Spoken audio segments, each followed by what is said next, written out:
Olá, leoas, a paz do Senhor Jesus.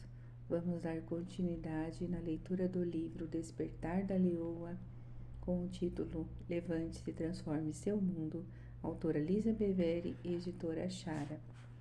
Capítulo 8, áudio 20. É tão inimaginável que uma mãe possa se esquecer de seu filho, que o Deus vivo disse ainda que isso fosse possível. Esse versículo enfatiza o quanto é antinatural as mulheres deixarem de alimentar ou nutrir conscientemente um filho. Infelizmente, vivemos em um tempo em que o impensável tornou-se realidade. Com uma frequência crescente, as notícias divulgam histórias de mães que comprometem a segurança e o bem-estar de seus filhos em troca de drogas, álcool ou dinheiro. Recentemente, a mídia enfatizou o sofrimento de duas meninas pequenas que foram raptadas por casais diferentes. Uma menina corajosa foi mantida cativa por 18 anos e durante esse tempo apavorante, ela deu à luz e amamentou duas filhas. A outra menina foi raptada da casa de sua família e mantida presa por 9 meses. Ambas as meninas foram violentadas e brutalizadas por predadores cruéis. Em ambos os casos, a esposa, que não tinha filhos, foi acusada como cúmplice dos crimes de seu marido. Quando meu filho Alec percebeu que havia mulheres envolvidas, ele ficou chocado.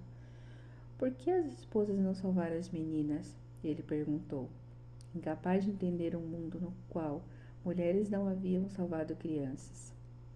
Tudo o que pude responder foi que nenhuma dessas mulheres era saudável. Elas tinham escolhas e escolheram permanecer caladas. Por alguma razão, o coração materno não despertara em nenhuma delas. Tendemos a pensar que as mulheres são oprimidas pelos homens, mas nem sempre esse é o caso. Essas mulheres sabiam o que estava acontecendo e não fizeram nada. Na verdade, elas permitiram o abuso daquelas meninas. É interessante notar que ambos os abusadores distorceram textos bíblicos e usaram visões nada saudáveis da submissão para manipular as suas esposas e as meninas. Querendo agradar aos seus maridos, a cumplicidade das esposas chocou toda uma nação. Em contraposição, uma leoa se colocará entre seus filhotes e o perigo. Tenho lido relatos nos quais as leoas até trabalham juntas contra os leões de seu bando quando os atos deles ameaçaram os filhotes. Nunca houve um período mais crítico para sermos mulheres saudáveis que compartilham e vivem corretamente a palavra de Deus. Precisamos estabelecer uma visão sábia e atenta acerca de problemas como gênero, submissão e obediência marital incondicional. Deus nunca pretendeu que nenhum desses princípios colocasse outros em risco. Eles foram designados para a saúde e para o bem. É nossa responsabilidade proteger os pequenos e os vulneráveis. Como as leoas, devemos sempre procurar tirar as crianças do caminho do perigo. As leoas entendem, por um instinto inspirado por Deus, o que algumas mulheres esqueceram. As mães salvam, ainda que o filho não seja delas. Aparentemente, apenas dar à luz não faz de você uma mãe. Há alguns meses, nosso país ficou perplexo com a história de uma linda e sorridente menina de 5 anos de idade que foi vendida pela mãe como escrava sexual.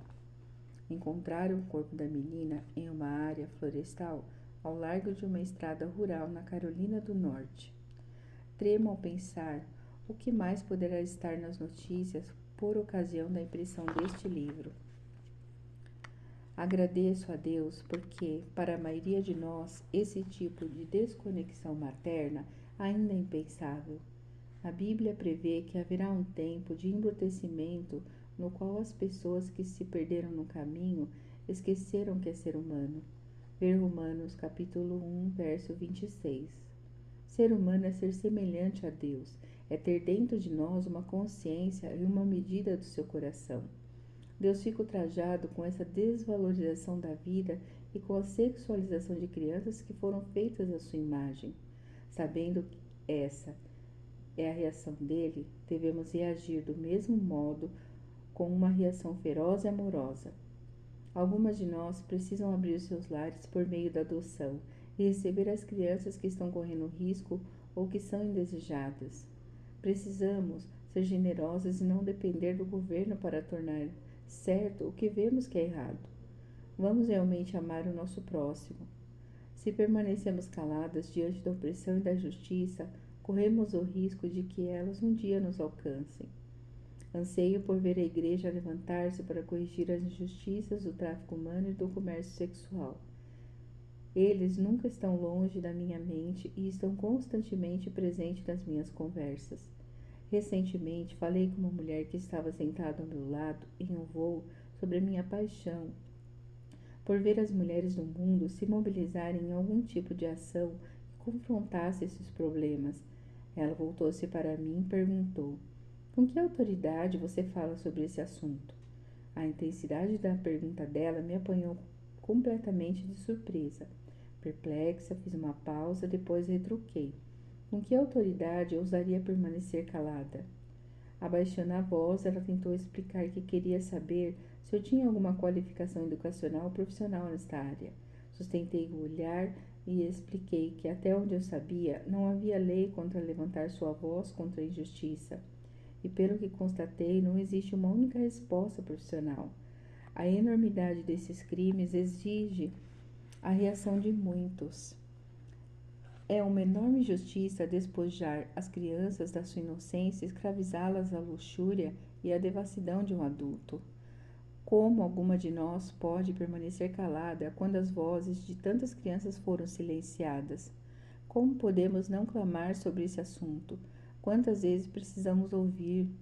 Tudo o que é necessário para que o mal triunfe é que os homens de bem não façam nada, antes de não apenas acreditarmos nisso, mas agirmos com base nisso.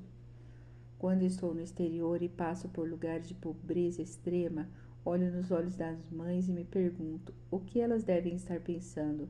Será que elas estão perguntando: o meu filho vale menos que o seu? Deus nos livre de permitirmos que elas acreditem nisso. Quando estive no sudoeste da Ásia por 2 vezes, uma mãe me ofereceu sua filha. Uma mãe chegou ao ponto de colocar seu filho em meus braços. Enquanto eu o segurava, ela olhou para mim e fez um gesto, enquanto dizia palavras que eu não conseguia entender. Depois que elogiei a beleza do bebê de outra mãe, ela perguntou por meio do intérprete se eu queria a filha dela. Você pode ver o desespero delas. Elas estavam tentando dar seus filhos para mim, uma completa estranha, mas creio que mais do que isso, elas queriam esperança para seus filhos. Vender uma criança é algo impensável em nossa cultura. Mas o que você faria se não lhe restasse nada para dar ao seu filho? Será que vamos criar nossos filhos de forma que eles estejam atentos a compartilharem o mundo e seus recursos com os filhos dessas mulheres? Creio que Deus quer que você e eu façamos exatamente isso e falemos desse assunto em nossos lares, salvando as crianças.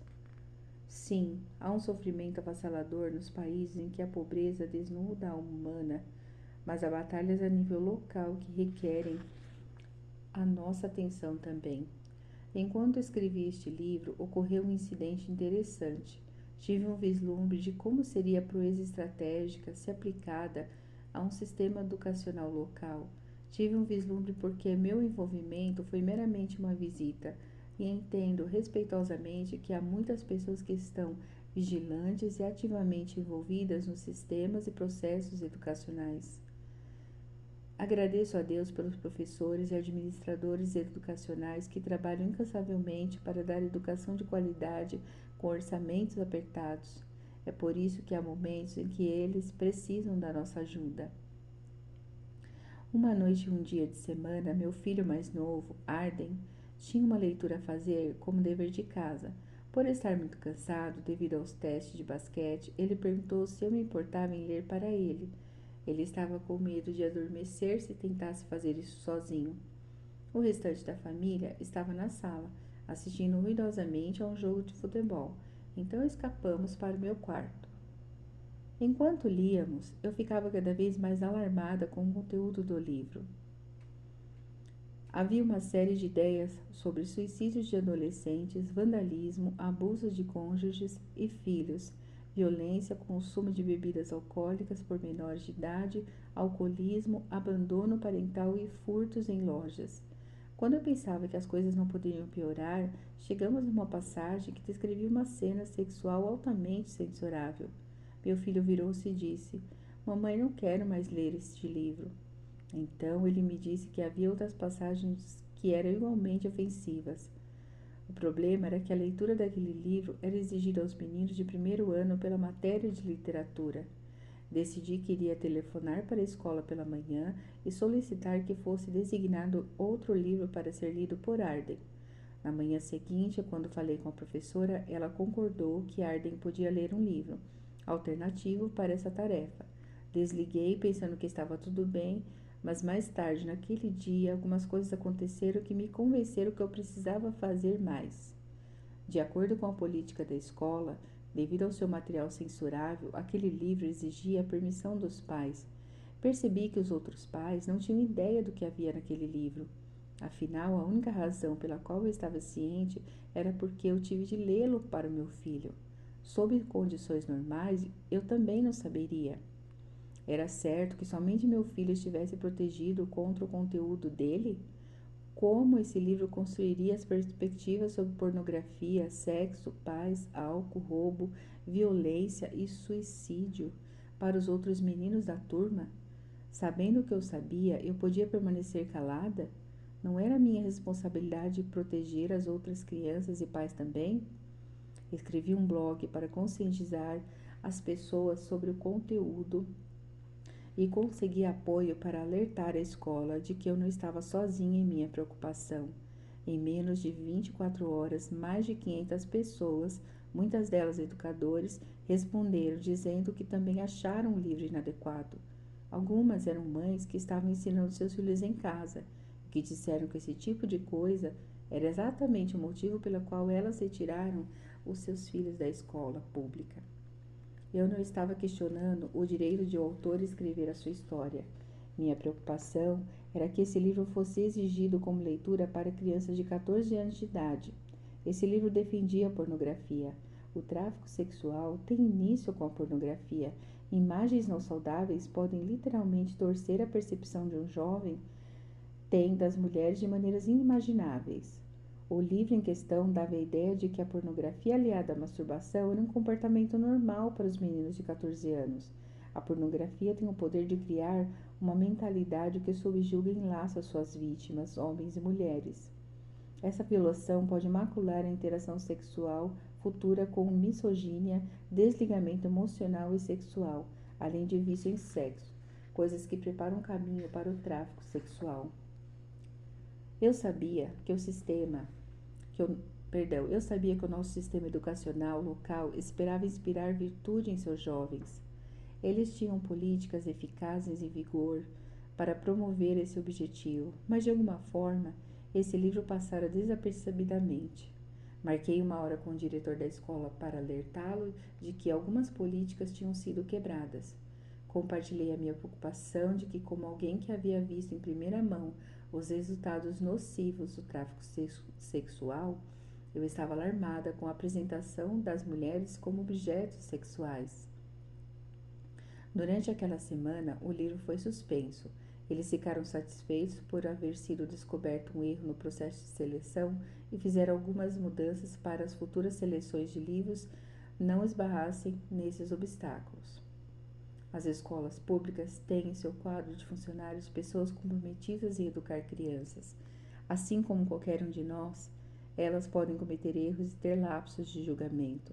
Em vez de atacá-las, não é melhor andar lado a lado como um aliado no processo educacional e encorajar o melhor para todas as crianças em vez de apenas proteger as nossas? Depois que expressei a minha preocupação, a escola percebeu que aquele livro havia sido planejado para todas as turmas de primeiro ano e a turma do meu filho, por acaso, foi a primeira a lê-lo. Por ter sido levantado um alarme e a escola ter dado apoio a ele, muitas crianças foram poupadas da violação de ler um material ofensivo e questionável. Ao longo desse processo, em momento algum, usei a minha posição como cristã. Não esbravejei nem gritei com os professores ou com a administração da escola. Eu apelei para eles de acordo com o seu próprio conjunto de políticas. Além de apontar para um problema, sugeri uma solução razoável. Eu disse a eles que estava comprometida com o processo e com a solução. Qualquer uma de vocês poderia ter feito o mesmo. É hora de caçar. Deus está convidando você e eu para fazer parte de uma caçada. Quando nós o buscarmos e perseguirmos, encontraremos a sabedoria e as respostas que necessitamos. Em um mundo destruído pelo divórcio e pelo desligamento emocional, precisamos de amizades inspiradas pelo céu, de relacionamentos estratégicos, a fim de treinar e proteger os filhos um dos outros. Para realizar o resgate das crianças perdidas em risco do nosso mundo, precisarão ser estabelecidas estratégias e respostas inspiradas pelo céu. Ninguém é uma ilha. Estamos nisso juntas. Por causa dessa dinâmica, o que você faz tem o poder de me afetar e o que eu faço tem o poder de afetar você. Com esforços coordenados, temos a chance de virar o jogo em nossos lares, igrejas e comunidades. Vivemos em um tempo em que há grande oportunidade para as redes sociais. Cabe a nós decidir se vamos usar essas conexões para o bem. Quando comecei a pesquisar sobre as leoas, não sabia que os leões são os únicos membros da família dos felinos que vivem em comunidade. Onde uma leoa é fraca, outra é forte. Onde uma pode vacilar, outra sucede, e toda essa força se expressa sob o abrigo do poderoso leão. Não é o que acontece com os felinos solitários. A pantera e o leopardo, a chita, felinos poderosos, não têm esse sistema de suporte. Toda vez que essas mães deixam seus pequenos para trás para caçar e procurar comida, elas correm o risco de voltar para uma toca que foi devastada. Em um documentário, ouvi os gritos aflitos de uma mãe chita que retornara para sua toca e descobrira que os seus filhotes tinham desaparecido. Sua voz era lastimável, enquanto ela os chamava durante toda a noite na esperança de que algum deles tivesse escapado da carnificina. Você e eu não fomos criados para o isolamento. Não posso expressar nem de longe o consolo incrível que foi ter tido pessoas fora de minha família para cuidar dos meus filhos como se eles fossem delas. Fomos abençoados por pessoas que erguem minha família perante o trono de Deus e nos guardam em oração. Até aqueles a quem nunca conheci oraram em nosso favor, e só depois ouvimos falar nisso. Muitos ofertaram generosamente para ver o Evangelho ser propagado e cativos que eles nunca conheceram serem libertos. Que o céu possa recompensar abundantemente cada uma de vocês que cuida das famílias dos outros. Tirar o ar dele. Quando a leoa mata, muito frequentemente, ela não rasga ou despedaça sua presa. Ela a sufoca, bloqueando a sua passagem de ar. Do mesmo modo, creio que é hora de nós também bloquearmos o suprimento de ar do inimigo. Uma maneira de fazer isso é parando de emprestar a ele o nosso fôlego. Muitas vezes damos muita coisa a ele para trabalhar. Deveríamos cortar a força dele, não falando um contra os outros. Em vez disso, usemos habilmente as nossas palavras para edificar, advertir, corrigir e encorajar. Nessa caçada, preciso de outras mulheres que entendam os meus pontos fortes e fortaleçam as minhas fraquezas. E você também. Para fazer isso, escolhi deliberadamente me cercar de pessoas que são fortes em áreas nas quais eu sou fraca. É minha oração intensa que eu possa dar a essas amigas a minha força nas áreas de fraqueza delas. Relacionamentos saudáveis e equilibrados são aqueles nos quais cada membro exerce uma contribuição. Que nenhuma de nós esteja contente com a segurança de nossos filhos apenas, mas em vez disso, cresçamos no entendimento e na consciência de que todas as crianças dessa terra são nossa responsabilidade. Que possamos ser cuidadosas para tirar todos os nossos filhos do caminho do perigo. Que nenhuma de nós imagine que a influência local não tem o potencial de exercer o impacto de longo alcance. Que nenhuma de nós acredite que o nosso papel é sem consequências. e que nenhuma de nós imagine que podemos conquistar o mundo sem ajuda. Filipenses capítulo 1, verso 27 e 28. A passagem. Permaneçam unidos com uma única forma de pensar, esforçando-se para levar o povo a confiar na mensagem, nas boas notícias, sem se acovardar ou se esquivar diante de alguma oposição. A coragem e a unidade de vocês mostrarão aos seus opositores o que virá pela frente. Derrota para eles, vitória para vocês. E tudo por causa de Deus. Juntas podemos ser estratégicas. Paramos por aqui e logo voltaremos para dar continuidade na leitura do livro.